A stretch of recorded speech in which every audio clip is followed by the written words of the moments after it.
Hangpa tahu tak, kalau petani kita berhenti kerja, tanah terbiar, makanan makin susah nak dapat. Tu bukan cerita rekaan, tu amaran masa depan.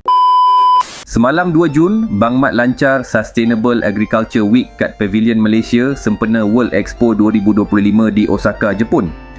Kita hadir dengan semangat besar nak bagi tahu dunia yang pertanian lestari ni bukan pilihan tapi satu keperluan. Di Malaysia kita dah mula gerak awal.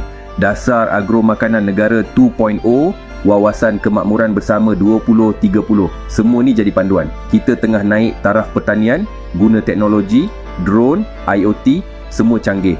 Tongkat Ali pun kita upgrade jadi produk kesihatan premium. Paling best, Malaysia dan Jepun tanda tangan MOU. Pelaburan lebih 6 juta USD. Ekonomi jalan, sistem makanan makin kuat. Pertanian ni bukan kerja orang kampung semata. Ni masa depan negara. Pepatah Jepun ada mengatakan, no wakuni no motonari. Maksudnya, tanpa petani, negara takkan mampu berdiri. Jom kita semua, kerajaan, swasta, petani, rakyat, sama-sama bina Malaysia Madani yang berdaya tahan, inovatif dan berkat. Like dan share jika bermanfaat.